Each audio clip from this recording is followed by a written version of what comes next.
अस्सलाम वालेकुम दोस्तों, कैसे हैं आप सब। मैं हूं उमर और आप देख रहे हैं यूवी रिएक्शन। तो दोस्तों आज आपका भाई उमर जो है वो एक नई और इन्फॉर्मेटिव वीडियो के साथ आप लोगों की खिदमत में हाजिर हो गया है। तो जैसा कि आप लोग जानते हैं कि ये एक रिएक्शन वाली वीडियो होने वाली है। तो आज मैं जिस वीडियो के ऊपर रिएक्शन करने लगा हूं, इस वीडियो का नाम होने वाला है, बल्कि इसको लिया जा रहा है नॉलेज टीवी की तरफ से।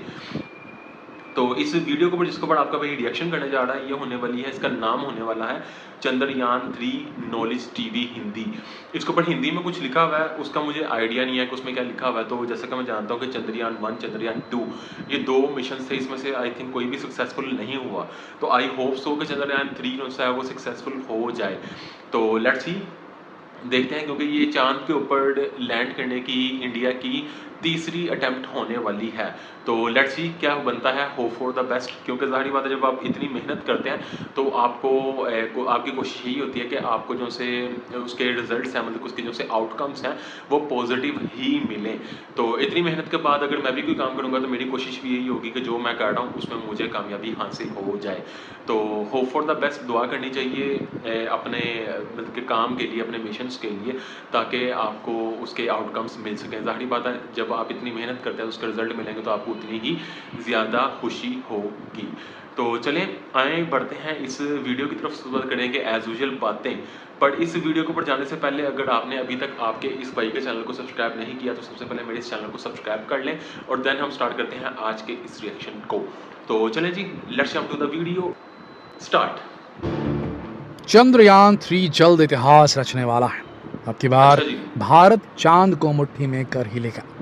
चंद्रयान-3 मिशन की अच्छा, अभी तक सफलता नहीं से उतरा कोई मिशन। नया इतिहास रचेगा भारत। जी हाँ दोस्तों, इसी महीने की ओके 14 ओके तारीख को चंद्रयान-3 की चांद की यात्रा शुरू हो जाएगी और इस बार का 14 तारीख चंद्रयान को। मिशन पूरी दुनिया को दिखा देगा कि भारत स्पेस टेक्नोलॉजी में भी सबसे आगे है। तो चलिए आज की वीडियो में ओके आपको चंद्रयान मिशन की पूरी जानकारी देते हैं ताकि आप भी भारत के इस प्राउड मोमेंट का हिस्सा बन सकें। तो बस बने रहिए ओके वीडियो के अंत तक। Okay okay. दोस्तों आपको 2019 का वो शनिवार तो याद होगा जब पीएम नरेंद्र मोदी सुबह सुबह बेंगलुरु के इसरो के हेड ऑफिस पहुंच गए थे। उसी बेंगलुरु। समय चंद्रयान-2 चंद्रमा की सतह पर उतरने वाला था। तभी लैंडर विक्रम से इसरो का संपर्क टूट गया था। भारत का मून मिशन चंद्रमा की सतह से 2.1 किलोमीटर दूर रह गया था और आखिरी पल में चंद्रयान-2 का 47 दिनों का सफर एक असफलता के साथ समाप्त हो गया था। उस कितना वक्त बुरा लगता है चंद्रयान-2 जब के इतने लिए करीब आ गया सालों पड़ा से है। मेहनत कर रहे सभी वैज्ञानिकों की आंखें नम थी। इसरो के चीफ के सिवन अपने आंसू नहीं रोक सके थे और उनकी आंखें हाँ, छलक पड़ी। पीएम मोदी ने फौरन उनको गले से लगाकर दिलासा दिया था।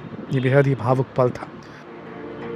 ऐसी बाद में के सिवन ने कहा था, पीएम के शब्द हौसला बढ़ाने वाले थे। उन्होंने हमें हौसला रखने को कहा और उम्मीद को जिंदा रखने के लिए प्रेरित किया।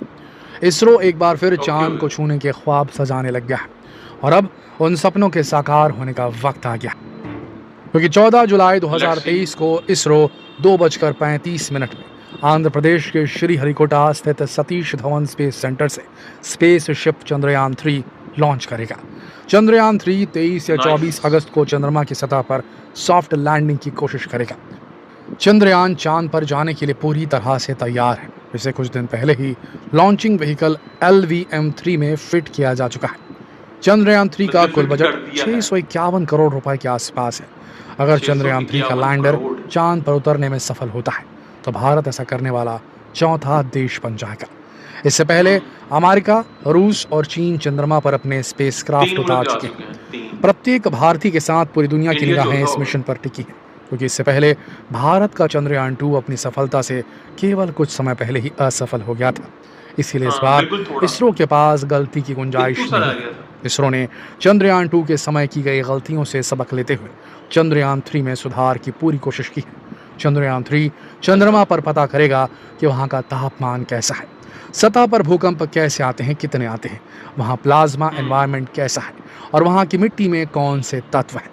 इसरो ने स्पेसशिप को चंद्रमा तक पहुंचाने के लिए 3 हिस्से यानी मॉड्यूल तैयार किए हैं। चंद्रयान-3 मिशन में मॉड्यूल के 3 हिस्से हैं: 3 लैंडर मॉड्यूल, propulsion मॉड्यूल और इंटीग्रेटेड मॉड्यूल। प्रपल्शन मॉड्यूल ये स्पेसशिप को उड़ाने वाला हिस्सा होता है।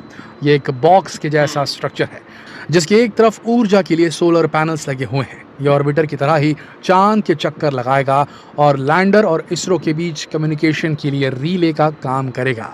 इसके ऊपर एक बड़ा सिलेंड्रिकल स्ट्रक्चर है जिसे इंटर मॉड्यूल अडेप्टर कोन कहा जाता है।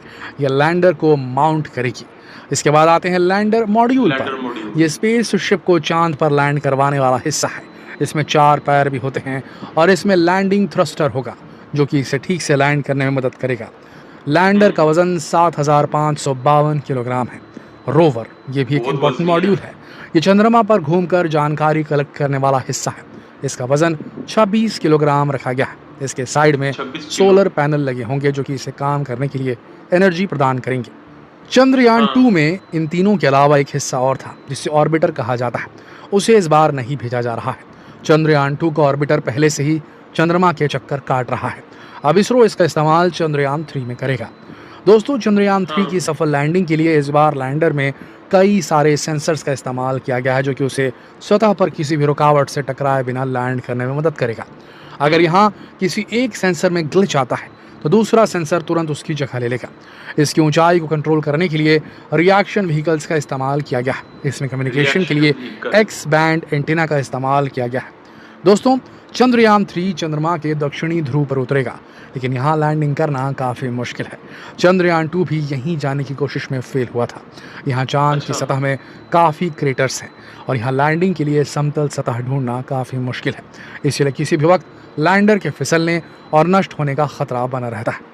अब एक और सवाल आपके मन में ज़रूर आ रहा होगा, जब चांद के दक्षिणी ध्रुव पर लैंडिंग करना इतना मुश्किल है तो इसरो बार बार वहीं लैंड करने की कोशिश क्यों कर रहा है? असल में चांद का वो हिस्सा है जिसे आज तक बहुत कम एक्सप्लोर किया गया है, क्योंकि ये हिस्सा पृथ्वी के संपर्क में बहुत कम आता है और ये वो जगह है जहाँ चंद्रयान 1 ने पानी की खोज की थी। बाद में नासा के सैटेलाइट ने भी ये बात कंफर्म की थी कि चंद्रमा के साउथ पोल पर पानी है।